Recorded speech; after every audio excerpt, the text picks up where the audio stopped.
Hey there, Toronto dog lovers.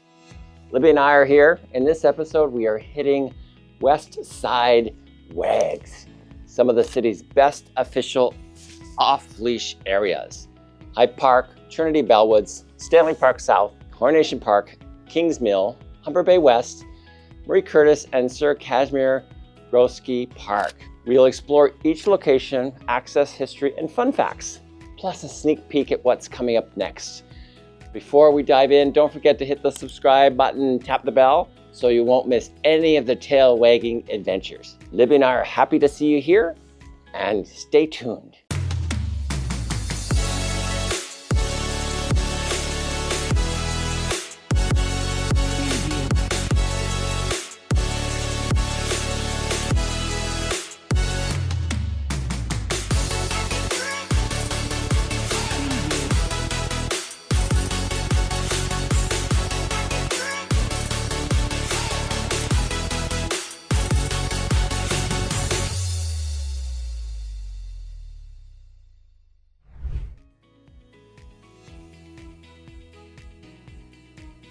We're starting big, literally. Hyde Park's official off-leash area covers 8.5 acres of open zone known as Dog Hill, plus designated off-leash trails under mature trees.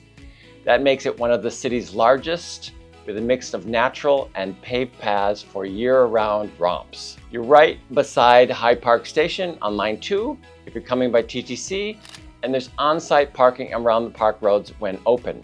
Note, during major events like cherry blossom season, vehicle access is absolutely denied.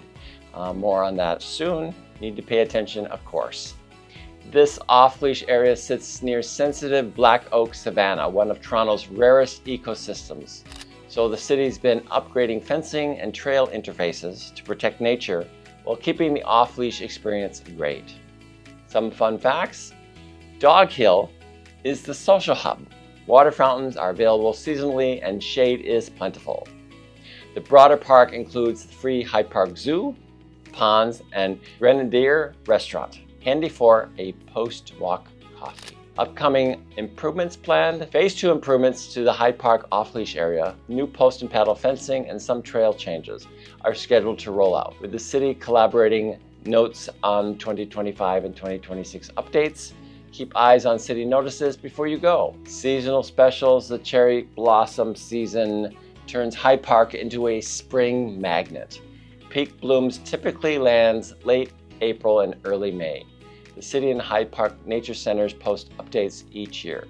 Expect crowds and limited vehicle access during peak periods.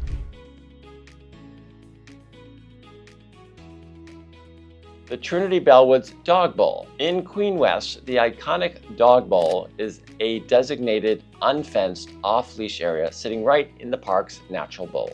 Friends of Trinity Bellwoods note it's shared public space, but it's also among the largest unfenced off-leash areas in Toronto. Surrounded by Queen, Dundas, and Bathurst, it's TTC friendly with multiple routes and an easy walk for downtown West residents. The bowl's gentle slope makes sightlines great. You can keep an eye on fetch games while chatting with neighbors. Community etiquettes matter here because it's open and shared. Weekends can feel like a dog park street festival, so bring water and check the nearby small businesses for pup treats. Resident guides constantly list the bowl among the city's must-visit places.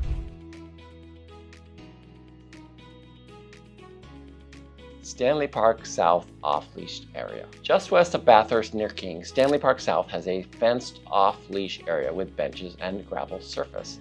Handy if you want a contained run versus the open bowl at Bellwoods. Easy access from the 504 King streetcar. Street parking is limited. Plan for transit or a short walk. There's also community dialogue about expanding access and hours in parts of Stanley outside the fenced off-leash area. Keep in mind, petitions aren't policy, so check city signage on sites for the official status.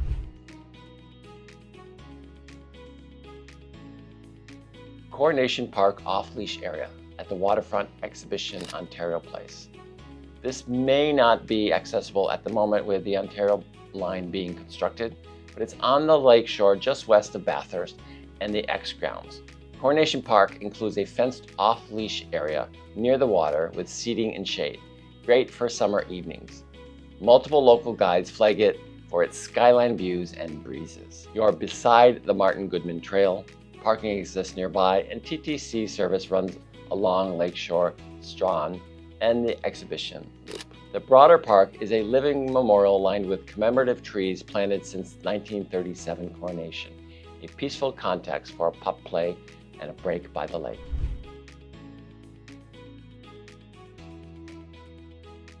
Kings Mill Park off-leash area. Tucked along the Humber River near Old Mill, King Mills Park offers a fully fenced off-leash area with a woodsy vibe and easy trail add-ons before and after your off-leash session.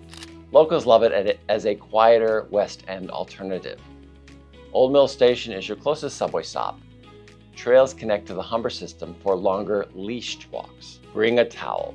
The river adjacent to the parks can run muddy after rain, and so can puppies.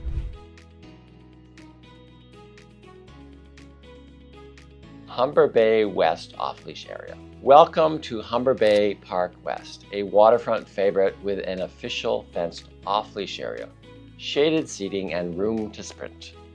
The lake breezes are amazing, and you've got skyline lookouts for your B-roll. Have a look here. There's parking within the park and direct connections to the Martin Goodman Waterfront Trail, so you can stack a leashed shoreline walk after off-leash time. Humber Bay's popularity grew with years of shoreline restoration and habitat work. Today, it's a showcase for lakefront green space and a go-to for dog owners in the fast-growing Humber Bay Shores community. Within Mimico, there isn't a standalone off-leash area right in the residential interior. The nearest off-leash official waterfront option are here at Humber Bay Park West, plus Coronation to the east and Marie Curtis to the west. A past resident petition asked for a Mimico core off-leash area, but did not create an approved site, so always rely on current city maps and on-site signage.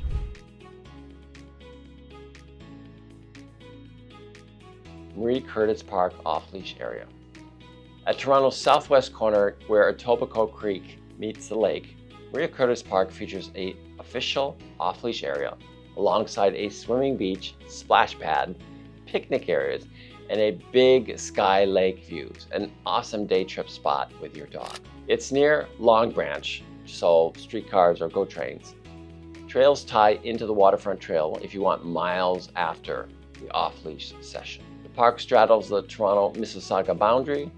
The off-leash area sits on the Toronto side, just east of that line. For sunrise seeker, the shoreline is spectacular.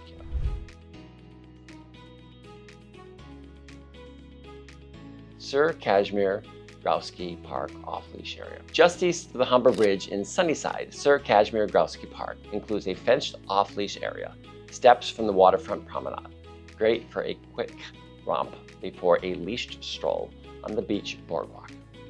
There's parking along the lakeshore and direct access to the Martin Goodman Trail. Easy in, easy out with lake as your backdrop. Sunsets here are prime, packed water. The lake breezes can make summer sessions perfect, but surfaces can dry out quickly.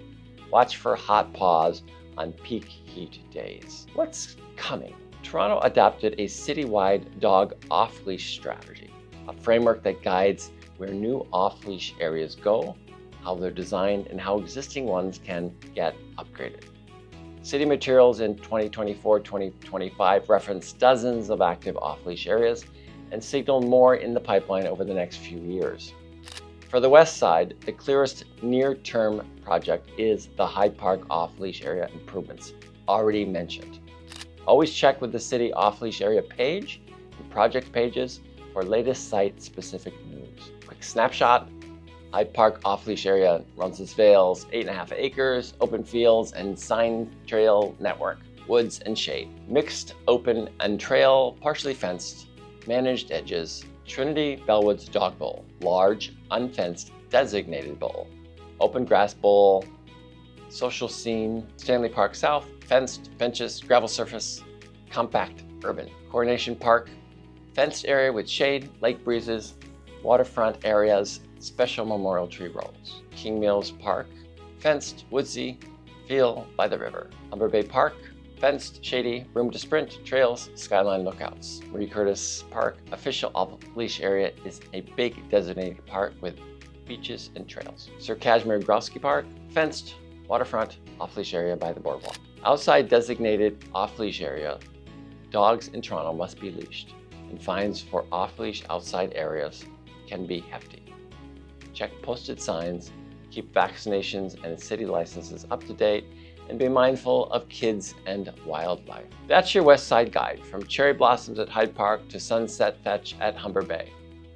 If you discover a new off-leash area popping up or an upgrade in progress, drop a comment below, and I'll update the map in the descriptions. Before we wrap up, if you're looking for your first home, click the link below for my first-time homebuyer's guide. It's full of insiders' tips, checklists, and community insights for Toronto's West End. I'm Timothy Swift with Swift Styles in your neighborhood. We live up to our motto, everything you didn't expect from a real estate agent. See you in the next video, and happy tales to our friends Storm, Rocco, Bruno, Obi, and George. We'll see you soon.